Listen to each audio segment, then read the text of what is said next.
hope you're enjoying yourself. I know I am. It's great to be able to just focus on telling the story while someone else handles the driving for once. Let's get to the next one. This time, it's Lotus.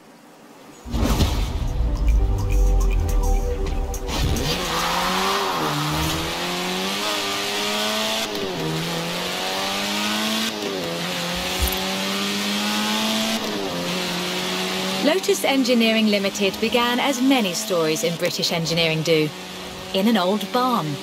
The first Lotus cars were offered as kits. You built them yourself. From 1962, they began to actually build the cars themselves. The Elan Sprint showed exactly what they intended to do. Built around a steel backbone with a fiberglass chassis, the Sprint weighed in at a meager 687 kilos parked on the curb. On the road, this translated into brilliant agility and fantastic performance.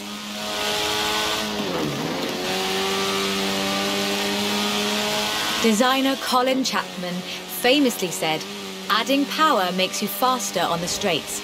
Subtracting weight makes you faster everywhere." He knew what he was talking about.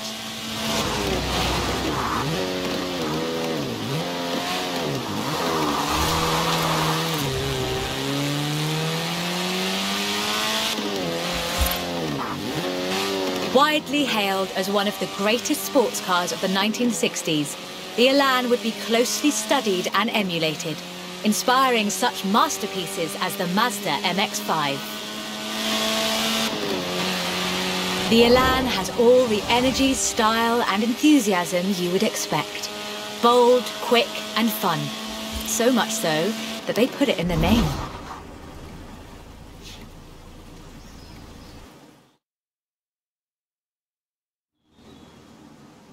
The Elan Sprint was a financial as well as an engineering success for Lotus, validating their approach to design and resulting in a whole family of light, agile roadsters. Which brings us to this, the Lotus Exige. It's heavier than the Elan, admittedly, but it's faster, much, much faster. Touch the pedal, the Exige responds with instant, relentless acceleration, as you'd expect. With a 0 to 60 time of 3.8 seconds and a top speed of 170 before upgrades and tuning, the Exige is uncompromising.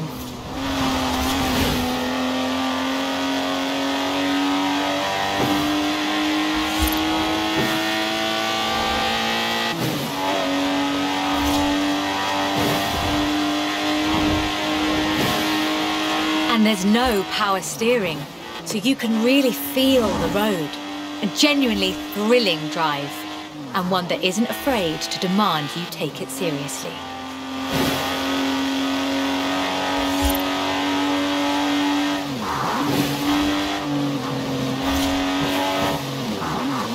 In one word, Lotus is about the experience. Uncompromising, challenging. This is a car that demands you drive it well. And when you do, you'll see what the fuss is all about.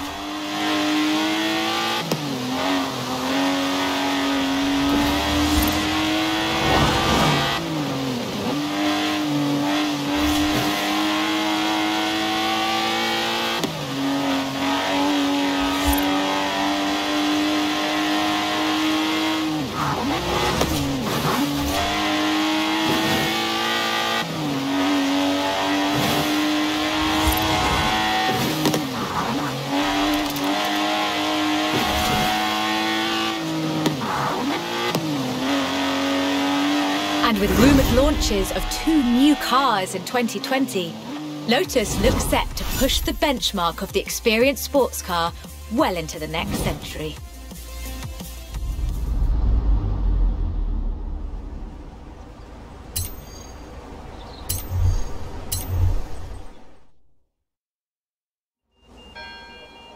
Done much rallying? That's a joke. We've all seen what you've been up to. We're doing the next bit on location. You'll see why when you get there.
Ford, that most American of cars. But the Ford Escort, oh, that's British. And more than that, the Escort would become for many synonymous with Group B. In the 70s, Ford had embraced that destiny so firmly that they'd begun their own championships to find new drivers. Drivers for cars like the RS 1800. This was a car designed explicitly for rallying, with a powerful fuel-injected 1790cc Cosworth BDE engine.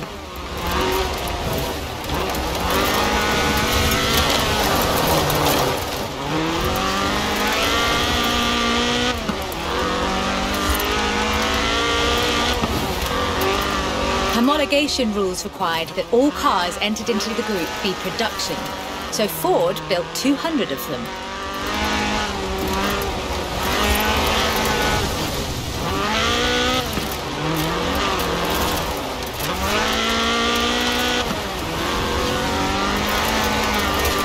The RS 1800 raced to victory after victory across the rallying world, on almost every continent and across every terrain type imaginable.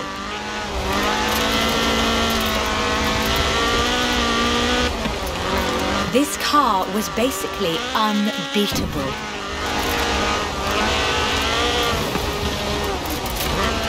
The RS 1800 brought home 17 World Rally Championship victories for Ford.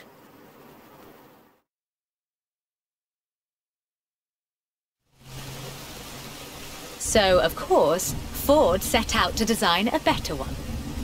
The RS 200 Evolution was their answer. A purpose-built rally car designed to do one thing: win Group B.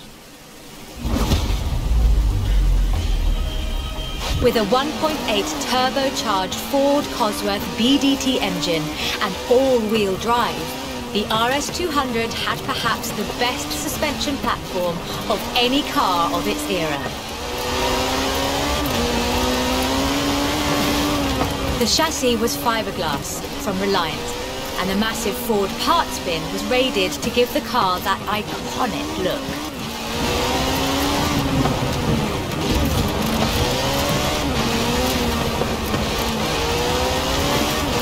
But while the car had potential, turbo lag at low RPM and a poor power-to-weight ratio meant that it never placed better than third. The end of Group B in the mid-80s meant the end of the RS 200 as a rallying car.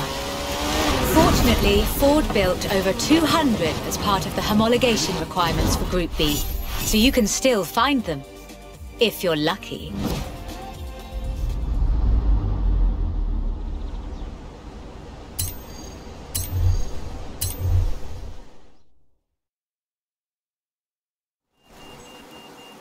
You know, I really like this car. Not that I'd want to drive it for too long. Squeeze yourself in there and let's see just how fast you can make it go. Which won't be too fast. But hey, I could be surprised. The Peel P50 has the dubious honour of being the smallest production car in the world. A one-door microcar coupe, featuring a 42cc air-cooled engine, capable of a heinous 38 miles an hour. And a handle, so you can pick it up and carry it with you when you get to work.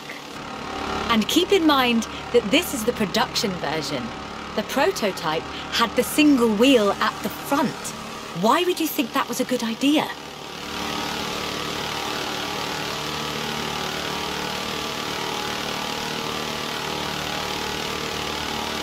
In 2010, though, production restarted at Sutton in Ashfield. So, if you'd like to own the modern incarnation of this, I suppose you can.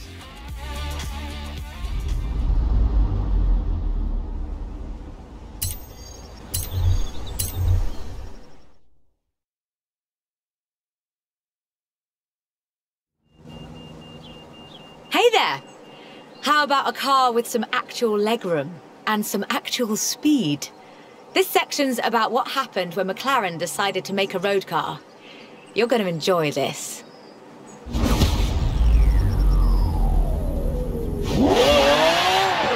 The track and the road have very different requirements.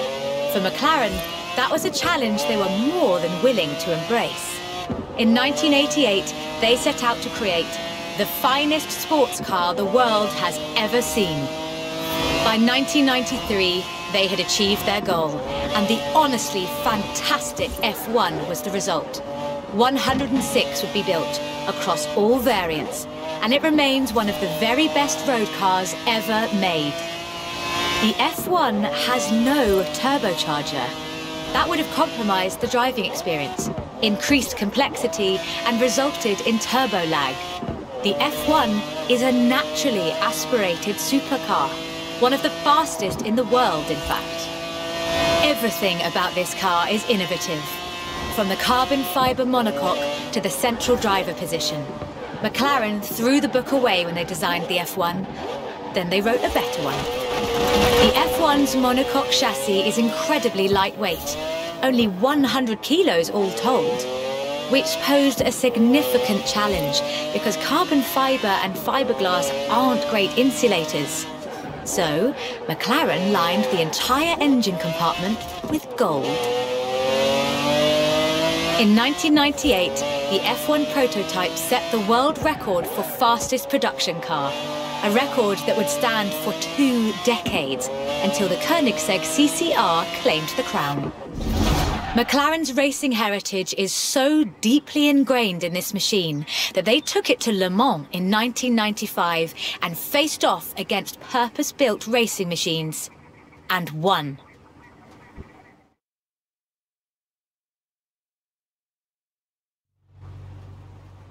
So, with something like the F1 to live up to, where do you go next? Well, you throw the book away again and write an even better one. The result is the McLaren P1, a hybrid electric sports car that stands head and shoulders above the F1. The P1 GTR will hit 60 miles an hour in 2.4 seconds. That's 0.7 seconds faster than the F1. That's an eternity for a supercar.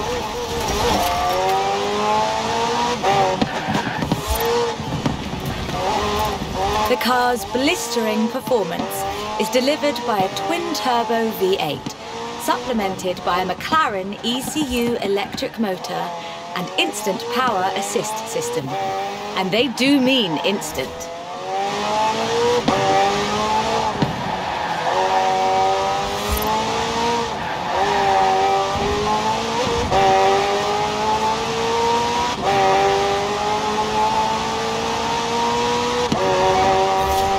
Remember those problems with turbo lag? McLaren solved that with the hybrid drive. While the turbos build pressure, the electric motor drives the wheels. No turbo lag, just torque. And because it's a hybrid, it has an all-electric range. Running on batteries alone, that's 6.2 miles. A bit more if you're going downhill.